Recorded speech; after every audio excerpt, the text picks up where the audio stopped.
All right, let's continue with part D, urine regulation. Urine regulation is quite complex, and as you'll see as we progress through it, many of the components listed below involve other organ systems in addition to the kidneys. We'll look at calcium regulation and the roles of parathormone and calcitonin, potassium regulation and the role of aldosterone, sodium and osmotic pressure regulation and the role of aldosterone, water and osmotic pressure regulation and the roles of ADH and aldosterone, and finally, briefly, urine characteristics. Control of reabsorption and secretion of calcium, potassium, and sodium and water requires a review of the endocrine system. I know we've looked at this a lot. Remember, the stimulus acts on a gland, which secretes a hormone that acts on a target, and the target takes an action. It's a simple scheme, but it'll help you remember some of the complexities of hormone control. Also, remember we mentioned or we introduced negative feedback early on in the course, and it helps to review that just a little bit. Remember, in negative feedback, the output of a system is opposite the input. Now, I should say that's homeostasis in negative feedback. Well, what about calcium regulation? Calcium regulation is complex, and it involves more than just the kidneys. Parathormone, secreted by the parathyroid glands, increases calcium concentration in the extracellular fluids. Now, that's not shown in this figure. Calcitonin, secreted by the thyroid gland, although it probably plays a minor role, does decrease extracellular calcium by decreasing bone breakdown. This results in increasing bone growth because the osteoblasts are continuing to build bone. Vitamin D, calcitriol, increases extracellular fluid calcium concentration. Let's look at how it might work. Calcium levels act as the stimulus. An increase in calcium levels, for example, the major glands involved would be the parathyroid glands and the thyroid gland. The hormones involve parathormone from the parathyroids, calcitonin from the thyroid. The targets are the proximal convoluted tubule, osteoclasts, and the GI tract. The end result of the actions includes an increase or decrease in calcium levels. Let's look at calcium regulation with parathormone. The parathormone secreted by the parathyroid glands increases calcium concentration in the extracellular fluid. It involves renal, GI, and bone control. The initial change is a decrease in calcium levels in the extracellular fluids. The response change is an increase in the extracellular fluid calcium concentration. If the parathyroids sense a decrease in extracellular calcium, they increase parathormone secretion that acts on three different targets. One is the kidney, specifically the proximal convoluted tubule. This would increase calcium reabsorption. Another is the GI tract, properly called the gut. This would increase calcium absorption by activating vitamin D. It also acts on bone to increase calcium release into the blood from the bone. Increasing osteoclast activity does this. Remember, osteoclasts break down bone. Now, bone breakdown involves the great amount of calcium that's stored in the bones, 99% of the body's calcium is in the bones. This action is more important in children.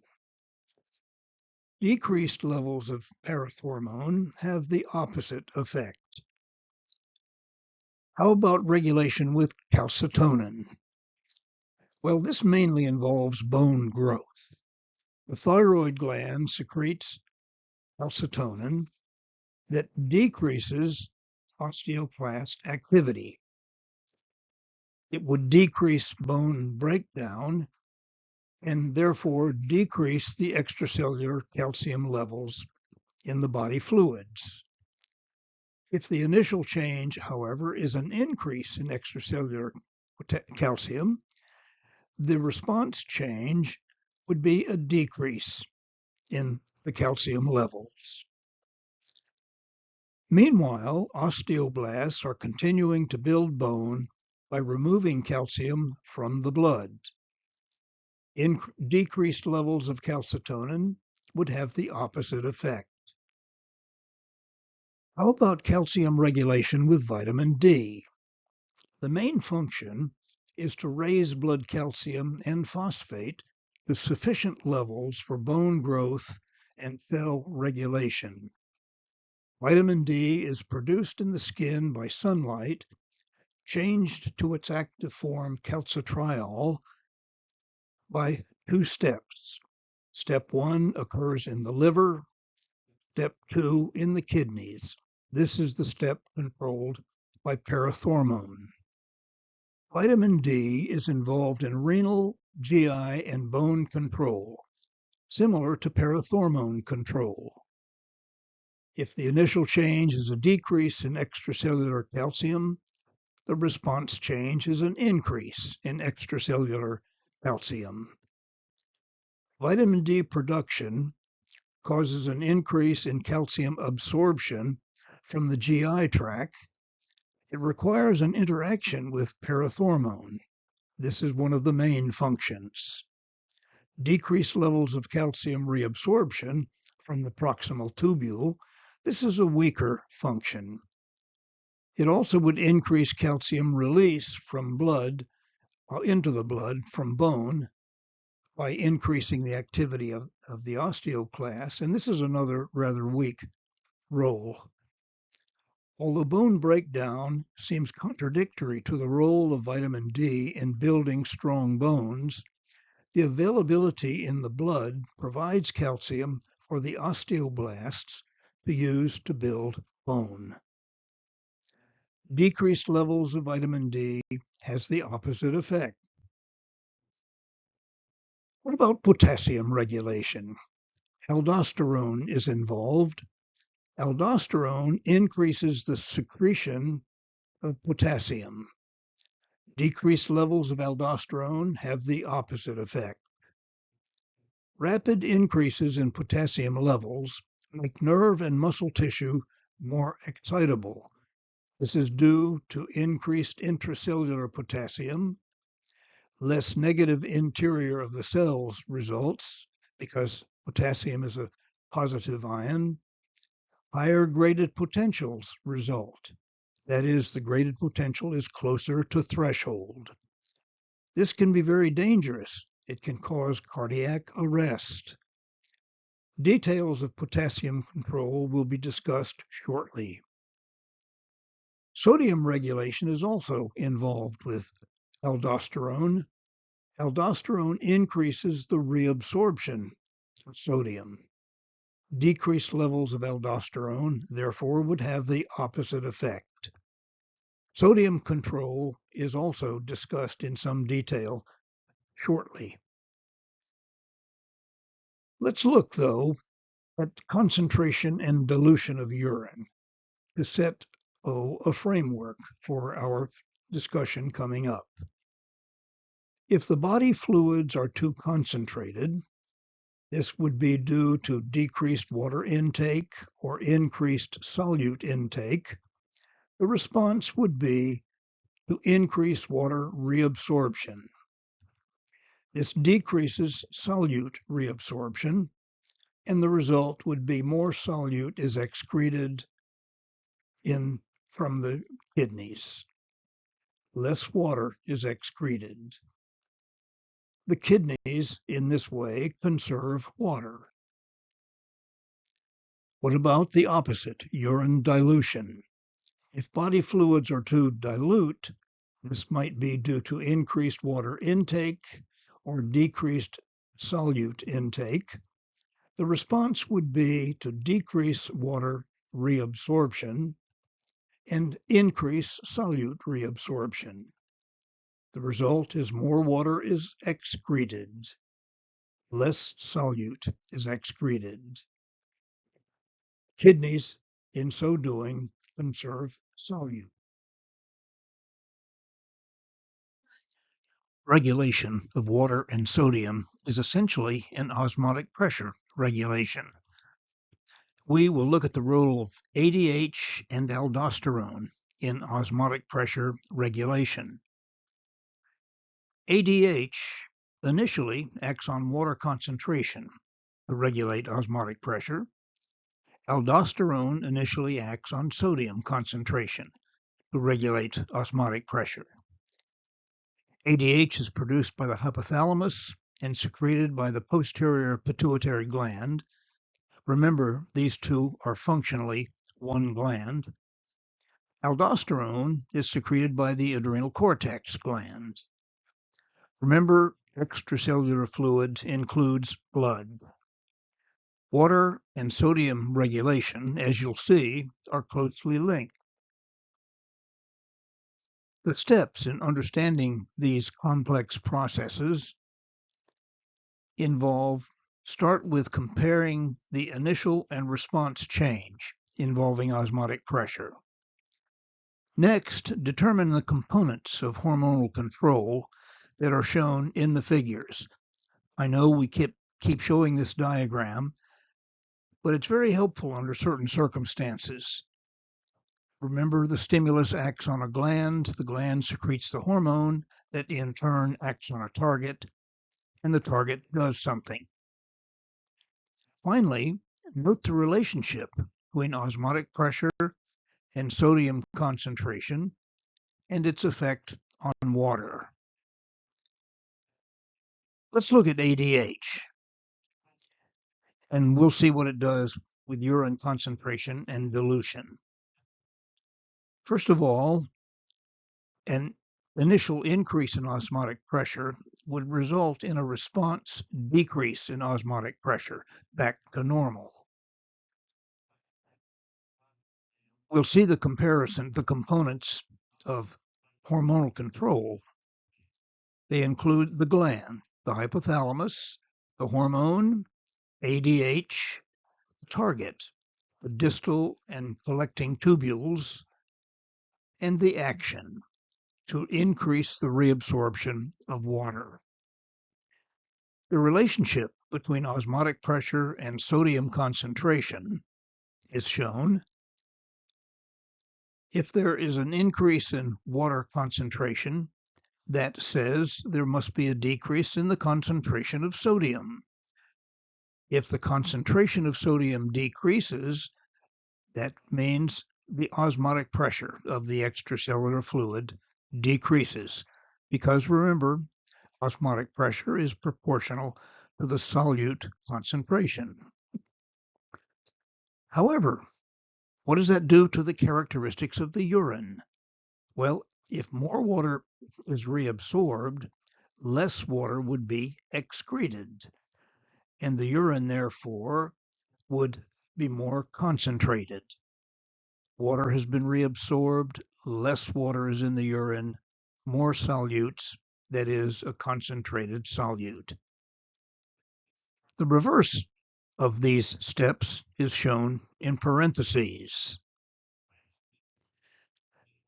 Turns out the hypothalamus is also sensitive to blood pressure, but it's less sensitive to a drop in blood pressure.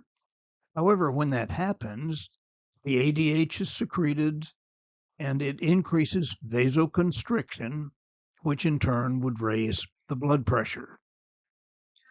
As a form of review, let's summarize what we just discussed with a series of questions. The direct effect of ADH in water regulation is to increase what? Reabsorption. In water regulation, the initial change that serves as the stimulus is increased osmotic pressure. The response change is the ultimate result of the action. What is it? Decreased osmotic pressure. ADH is the hormone. What's the gland? The hypothalamus. What is the target of ADH? The distal convoluted tubule and the collecting tubule. Although the ultimate result is a decrease in osmotic pressure, what does the action do to achieve this? It increases water reabsorption. The changing concentrations of sodium and water in the response change determine the ultimate result. What is it? Decreased osmotic pressure. What caused the urine to be concentrated? Increased water reabsorption, leaving excess sodium in the urine. All right, what about aldosterone control? Hang on to this. This is perhaps the most complicated of the hormonal control systems. It involves at least 4 different organs and 7 different parts of the organs. There's the liver, there's the juxtaglomerular complex, the lungs and the kidneys, the adrenal cortex, the distal convoluted tubule, and the collecting tubules. The adrenal cortex secretes aldosterone. The major input signals to the adrenal cortex are potassium levels and angiotensin-2 levels. Minor controls include sodium levels and ACTH from the anterior pituitary. Input of the system would be a decrease in osmotic pressure. This would be due to a decrease in sodium concentration. The output from the system is to reverse the decrease in osmotic pressure by increasing extracellular osmotic pressure. Here's how it works. The drop in osmotic pressure leads to a drop in blood pressure. This is sensed by the juxtaglomerular complex in the kidneys. The drop in blood pressure is also related to a drop in volume. Volume is also sensed by the juxtaglomerular complex. The enzyme renin is secreted by the complex. Meanwhile, the liver secretes an inactive substance, angiotensinogen, which is activated to angiotensin 1 by the renin. At the same time, the lungs and kidneys, particularly the lungs, secrete an enzyme called angiotensin-converting enzyme, ACE. The adrenal cortex is stimulated by the angiotensin 2, which has been activated by the ACE, and so the adrenal cortex will secrete its hormone, the aldosterone. Aldosterone acts on its target, the distal convoluted tubule and the collecting tubule, to increase the reabsorption of sodium. The increase in extracellular sodium concentration restores the osmotic pressure back to normal. Meanwhile, it has an effect on the characteristics of the kidney. The increased reabsorption of sodium leads to a decrease in excretion of sodium. And if less sodium is excreted, that means there's more water in the urine, and the urine is dilute. After a delay, water is absorbed following the sodium and actually following the concentration gradient. So it restores the fluid volume to normal. The other major input to the adrenal cortex is an increase in potassium levels. The aldosterone that is secreted acts on the distal convoluted tubule to decrease potassium secretion. Thus, it reduces the potassium levels back to normal. Angiotensin II is also stimulates arterioles to constrict. Constriction of the afferent arterioles plays a minor role in decreasing the filtration rate. Constriction of the systemic arterioles, on the other hand, is involved in long-term regulation of blood pressure. Note that the role of angiotensin II on the afferent arteriole is not too well understood. Let's review ADH, or aldosterone, as we did with ADH. Aldosterone has a direct effect on sodium concentration to regulate what? Osmotic pressure. In sodium regulation, the initial change that serves as the stimulus is decreased osmotic pressure. The response change is the ultimate result of the action. What is it? Increase in osmotic pressure.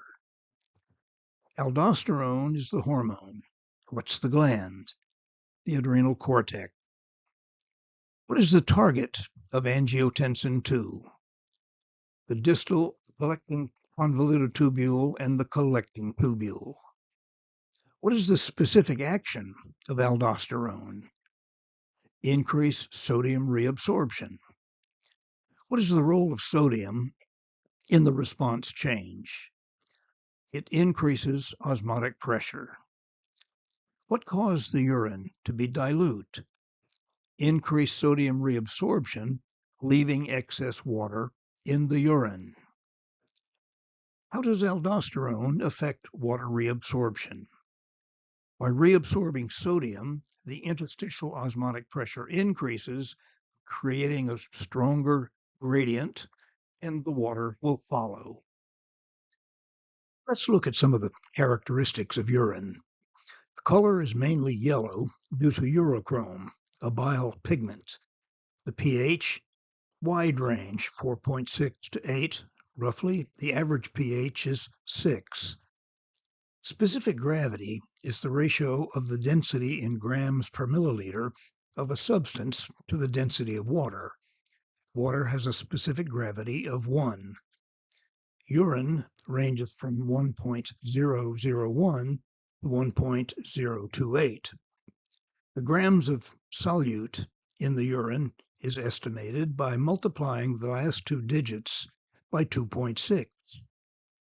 Osmolarity, or osmotic pressure, ranges from 50 milliosmoles per liter, that's hypotonic urine, to 1200 milliosmoles per liter. That would be a hypertonic urine. Remember, body fluids average around 300 milliosmoles per liter. Odor is mainly due to bacterial breakdown of urea to ammonia.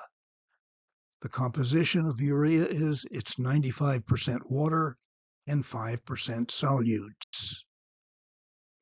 Urine in a healthy person is sterile. As it contacts the external environment, it's no longer sterile, but in an emergency, it might be useful. There are many, many examples of the uses of human urine throughout history. In fact, Robert Boyle of Boyle's Law fame wrote a book on the virtues of human urine. In ancient Rome, urine was used as a fertilizer and as a mouthwash to treat tooth decay. Ancient Chinese also used urine as a fertilizer, and they gargled with it to alleviate a sore throat. It was used as a hairdressing among Eskimos. French women in the past would take a bath in urine to beautify the skin. Others would use urine to soften their hands. In the Middle Ages, before yeast was available, European bakers used the urine, mixed it with the bread so it would rise. Until recent times, urine was used for grinding tobacco leaves to make cigars, and used to flavor cheese. Soldiers throughout history would urinate on others' wounds to cleanse the wound. In World War I, German soldiers would put a urine-soaked cloth in their gas masks. King Henry VIII had gout. He soaked his foot in a tub of urine.